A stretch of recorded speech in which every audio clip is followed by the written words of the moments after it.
Good evening, good evening. God bless you, God bless you. We are talking about abundance. Abundance, not the way of always getting something, but in the Bible, what does it mean? What is Jesus referring to it as? That type of thing. Not always wealth and getting more and more. We get enough when we get the word and when we get the understanding.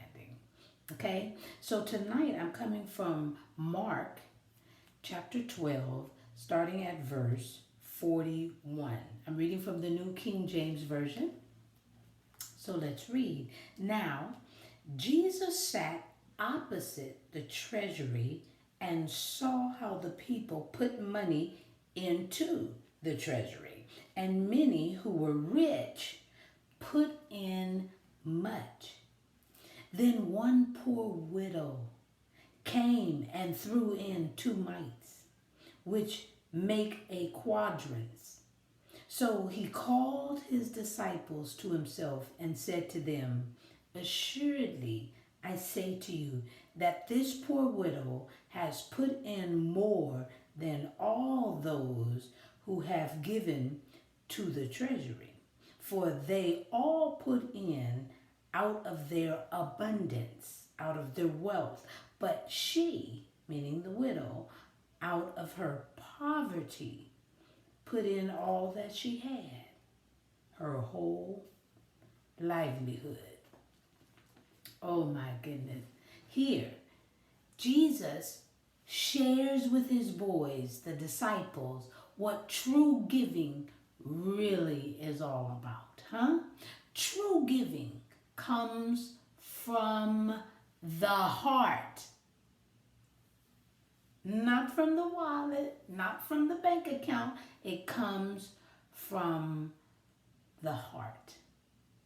That's why Paul even says, when he's talking about giving, that whatever you give, whatever is in the heart, right? True giving comes from the heart.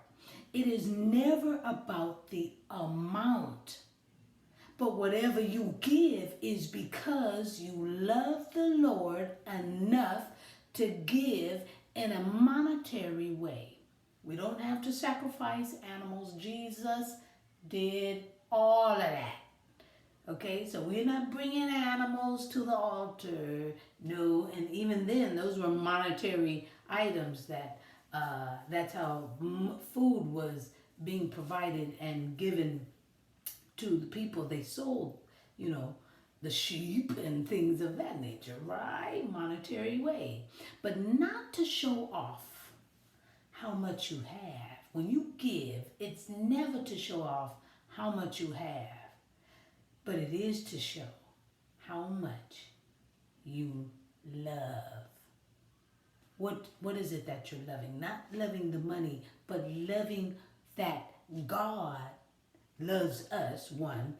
Loving that we are privileged to get the word, and that we're loving in our hearts to give so that what I just got, somebody else can get. I'm just. It'll take all day. Okay?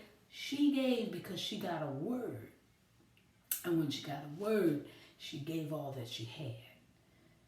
Now that's all she had at that time, right? So, or we don't know, because the Bible doesn't go into greater detail than that, but she gave from her heart. He knew that because he reads hearts. I'm just spilling the tea at 10 on Word at Night, with the word going across the web while sipping on my tea. Let's pray. Gracious Father, we thank you for another night. We thank you that you're getting us straight to the word, straight to what you want us to know, and why we need to know it. We don't need to be greedy. We don't need to have great abundance in money unless we're taught what we're to do with the money. Giving being generous. Oh, you're teaching us so much. And so we thank you because it prepares us to get ready for the transition when we are making more money, when we are able to pay off debt, when we are able to not worry about where and when the next meal is coming. No, no, no. We are grateful that you're teaching us better habits of the abundance that we already have. And sometimes we take for granted, like grace and mercy and your love and you building relationship with God the Father and you providing the Holy Spirit to live on. Those are things we may be taking for granted. But we're getting a new mindset, Father. The more we know about you, the better we become. So we thank you that we live in abundance. Not the way we want it to be, but the way you want it to be. In Jesus' name we pray. Amen. All right, y'all. Have a great night. I'll see you tomorrow right here. Same time. Spilling the tea. I could be talking about gossip, but I'd rather talk about the gospel. Have a great night. I'll see you tomorrow.